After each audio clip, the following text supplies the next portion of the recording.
Hola, ¿qué tal? Muy buen día. Dios les bendiga. Les saluda en el nombre de Iglesia Luterana Confesional y de Academia Cristo, vuestro servidor, Andrés San Martín Arrizaga, y les damos la más cordial bienvenida a este breve estudio que realizaremos en el día de hoy. Ya habíamos hablado un poco sobre el Espíritu Santo a modo introductorio, lo que es, lo que implica, su labor, pero ahora quiero adentrarme en un tema que es bastante poco estudiado, lamentablemente, y que de hecho se suele creer que es un tema que está que de un tanto dejado de lado por la teología y el estudio en general. ¿Por qué? Porque se cree que el Espíritu Santo solamente es como, o debiese ser estudiado más en relación solamente a lo que sucede en el Nuevo Testamento desde Pentecostés en adelante, lo cual, por supuesto, es un gran error. Entonces, lo que queremos hablar ahora es precisamente el Espíritu Santo y su obrar en el Antiguo Testamento. Por ejemplo, podemos partir fácilmente leyendo Génesis 1:2, uno de los versículos sin duda más famosos de la Biblia. Y nos dice, y la tierra estaba desordenada y vacía, y las tinieblas estaban sobre la faz del abismo, y el Espíritu de Dios se movía sobre la faz de las aguas. Obviamente resulta difícil encontrar el Espíritu Santo de manera expresa e explícita en el Antiguo Testamento. Lo más común, de hecho, es que se utilice el concepto el Espíritu de Dios, más que Espíritu Santo propiamente tal. Pero para efectos de lo que es nuestro estudio, hemos de utilizar como conceptos sinónimos y equivalentes. Por ejemplo, Hechos capítulo 2, versículo 16, que nos dice: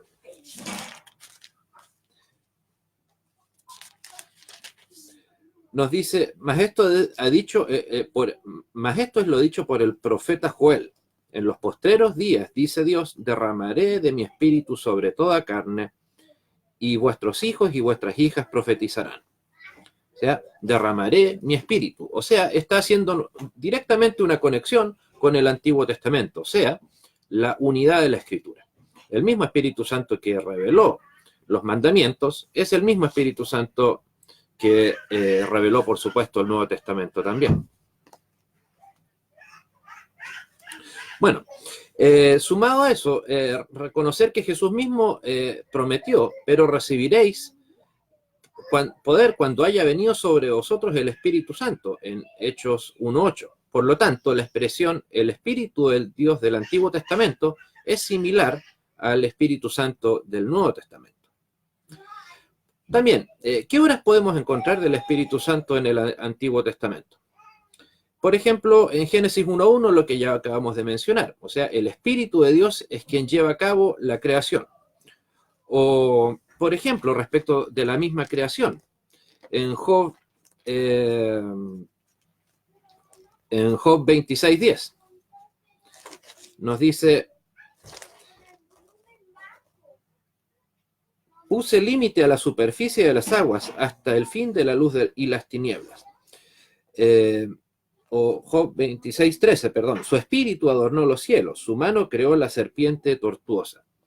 Su espíritu adorna los cielos. O Isaías también esperaba un futuro derramamiento del Espíritu de Dios que traería una gran productividad en la creación, como lo señala Isaías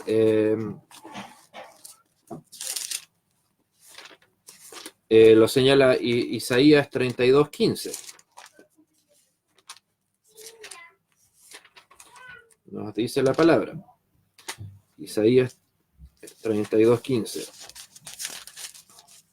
Hasta que sobre nosotros sea derramado el espíritu de lo alto, y el desierto se convierta en campo fértil, y el campo fértil sea estimado por bosque. O sea, aquí nos muestra que como fruto de la obra del Espíritu Santo, no solamente fue creado la creación, valga la redundancia, sino que también es y fue sustentada. O sea, Dios no dejó simplemente amparada la creación, sino que la mantiene, y por supuesto la mantiene hasta el día de hoy, así como a nosotros como Iglesia Cristiana nos mantiene es ella la que nos preserva, por supuesto, con la Biblia.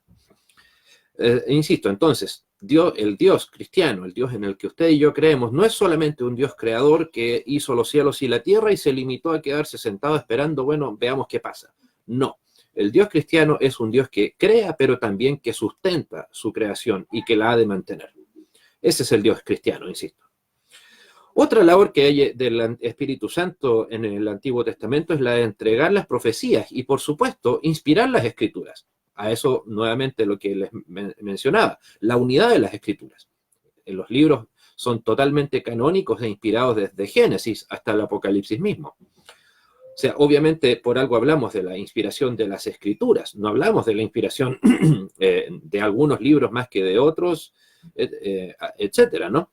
Obviamente, los autores humanos escribieron lo que el Espíritu Santo les reveló, no lo que ellos estimaron conveniente, como ya lo sabemos de sobra, pero por supuesto no está de más recordarlo. Incluso en el Nuevo Testamento se nos habla en Hechos 1:16, nos dice: varones hermanos, era necesario que se cumpliese la escritura en que el Espíritu Santo habló antes por la boca de David acerca de Judas, y que fue guía de los que prendieron a Jesús. O sea, nuevamente, hablando de una profecía que se estaba cumpliendo. ¿Pero cumpliendo por qué? Porque había sido dada, por supuesto, por el Espíritu Santo. Nuevamente, una conexión directa y bastante explícita entre el Antiguo y el Nuevo Testamento. Es a causa precisamente de esa inspiración que podemos decir que el Antiguo y Nuevo Testamento están unidos en el mismo proceso de revelación. ¿Por qué? Porque es precisamente el mismo Espíritu Santo el que inspiró a ambos, Antiguo y Nuevo. También, dentro de otras de sus labores, funciones, es que dotó en ocasiones especiales a personas del Antiguo Testamento para ciertas labores específicas. Por ejemplo, vamos a la palabra en Éxodo 31. Éxodo 31, del 1 al 3. Dice: habló Jehová a Moisés diciendo: mira, yo he llamado por nombre a Besaleel, hijo de Ur, de la tribu de Judá, y lo he llenado del Espíritu de Dios, en sabiduría y en inteligencia, en ciencia y en toda arte, para inventar diseños para trabajar en oro, en plata y en bronce. O sea, el Espíritu Santo aquí le dotó de dones a esta persona. O sea, en este caso puntual, ¿para qué? Para que pudiese adornar el tabernáculo, con todo lo que eso implicaba. No es simplemente una obra netamente artística solamente, sino también, como bien sabemos, con una gigantesca e importantísima valoración espiritual. Estamos hablando del tabernáculo de Dios, no de cualquier templo ni de cualquier lugar de reunión. Estamos hablando del tabernáculo. Por lo tanto, incluso en la decoración del tabernáculo, ahí estaba el don de Dios por medio del Espíritu Santo, actuando a través de estas personas. O más adelante, en Zacarías 4:6, nos dice: entonces respondió y me habló diciendo: esta es la palabra de Jehová a Zorobabel, que dice: no con ejército ni con fuerza, sino con mi espíritu, ha dicho Jehová de los ejércitos. O sea, aquí Dios, por medio del Espíritu Santo, da poder, fuerza a su pueblo. Incluso, volviendo al principio de la Biblia, Faraón, el mismísimo Faraón, el hombre que Dios utilizó para bendecir a José, reconoció la presencia del Espíritu de Dios en José, como lo dice Génesis 41:38. Dice: y dijo Faraón a sus siervos: ¿acaso hallaremos a otro hombre como este, en quien esté el Espíritu de Dios? Porque obviamente sabemos bien que Faraón era un hombre incrédulo, por supuesto él no creía en Dios, pero se consideraba incluso su propio Dios, pero precisamente porque él pudo darse cuenta de que estaba Dios obrando a través de José, precisamente por la labor del Espíritu Santo en su persona. Si no, ¿cómo iba a poder discernir algo tan importante? También el Espíritu Santo guió a Moisés, obviamente, para que llevara y guiara a Israel camino a Canaán, como lo menciona en Números 11:25.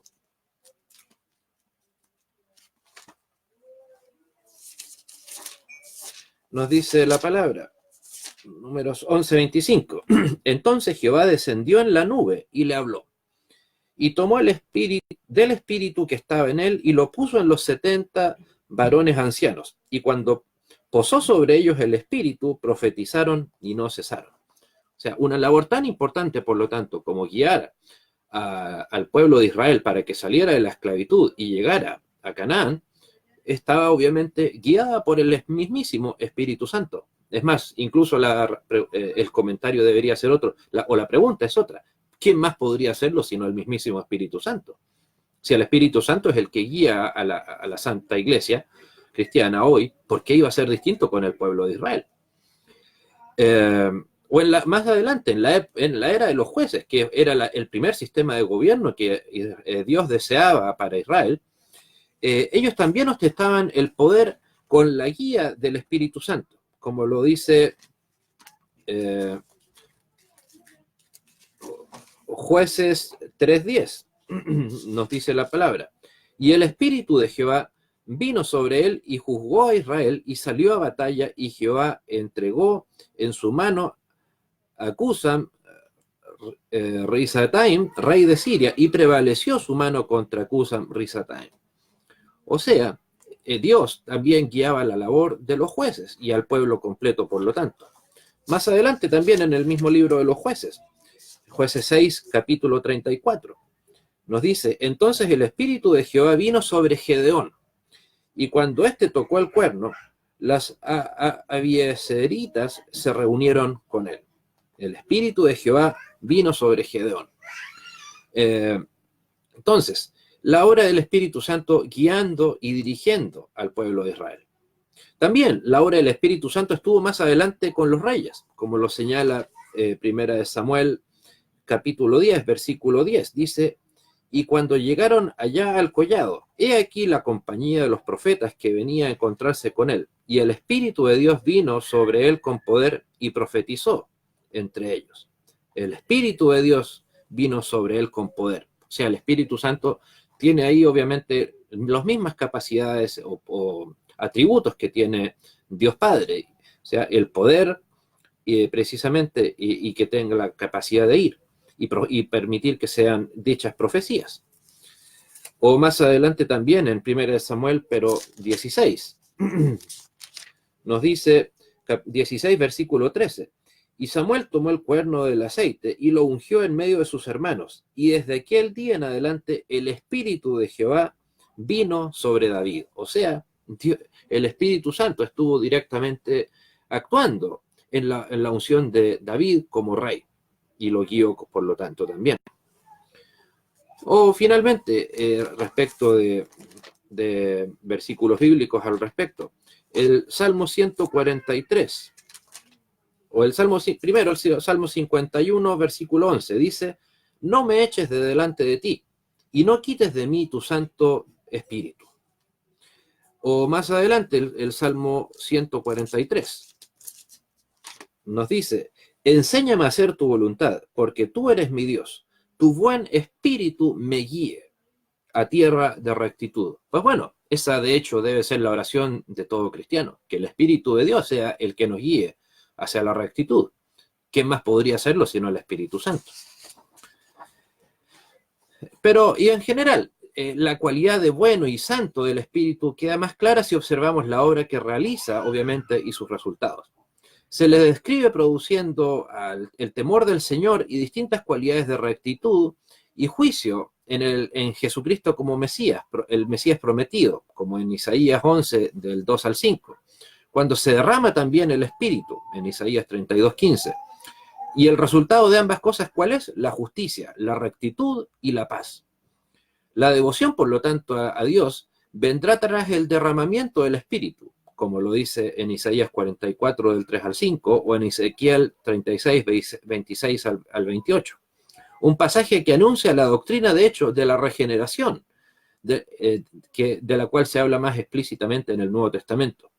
Habla de una cuidadosa obediencia y un nuevo corazón que acompañan la recepción del Espíritu Santo de Dios.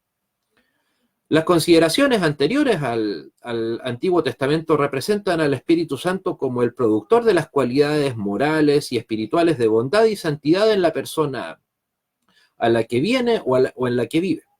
En algunos casos, en el libro de los jueces, como lo mencionábamos, su presencia parece ser intermitente y parece estar relacionada con una actitud o un ministerio particular, en este caso el de los jueces, o posteriormente el de los reyes. Pero el testimonio del Antiguo Testamento anticipa el futuro en el que el ministerio del Espíritu será todavía más completo. En parte esto tiene que ver con la venida de Cristo como Mesías, sobre quien el Espíritu va a descansar de una manera y en un grado poco común, como lo señala Isaías capítulo 11, versículo del 1 al 5. Nos dice: saldrá una vara del tronco de Isaí, y un vástago retoñará de sus raíces, y reposará sobre el espíritu de Jehová, espíritu de sabiduría y de inteligencia, espíritu de consejo y de poder, espíritu de conocimiento y de temor de Jehová. Y le hará entender diligentemente en el temor de Jehová. No juzgará según la vista de sus ojos, ni arguirá por lo que oigan sus oídos, sino que juzgará con justicia a los pobres y arguirá con equidad por los mansos de la tierra.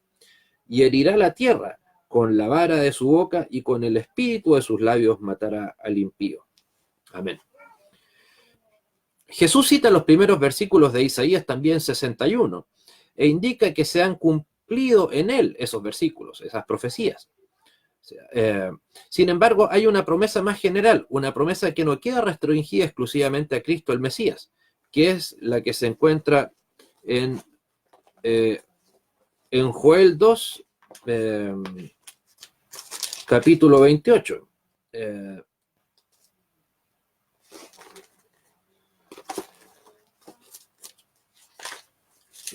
Nos dice Joel 2, 28.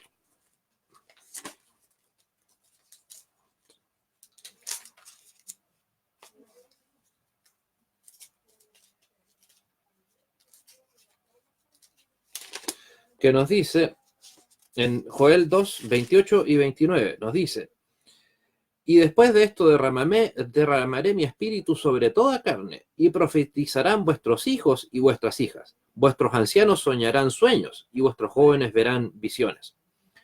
Y también sobre los siervos y sobre las siervas derramaré mi espíritu en aquellos días. Entonces, en Pentecostés, de hecho, recordemos, Pedro citó esta profecía indicando que ahora esta profecía ya se había cumplido.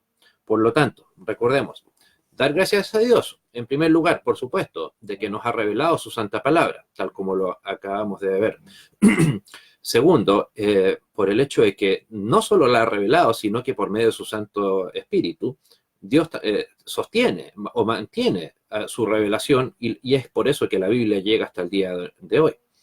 La Biblia no es un libro que simplemente Dios se limitó a revelar hasta finales del siglo I, para finalmente quedarse de brazos cruzados y no actuar y no hacer nada al respecto. Dios precisamente permitió que, si es el mismo libro que reveló durante cientos de años, pues bueno, también fuese prevalecido hasta el día de hoy. No, lo que decimos cada vez que leemos la Biblia no es esta fue la palabra de Dios o esta es la traducción de lo que alguna vez pudo haber sido la palabra de Dios. No, precisamente gracias a que la Biblia ha sido sustentada por el Espíritu Santo, es que podemos decir que esta es hoy, 2019, la palabra de Dios. Bendición tan grande por la cual debemos dar gracias, y precisamente por la cual podemos ser edificados en Cristo Jesús, nuestro Señor, que obra por medio del Espíritu Santo. Que Dios les bendiga y nos encontramos en una próxima oportunidad. Hasta pronto.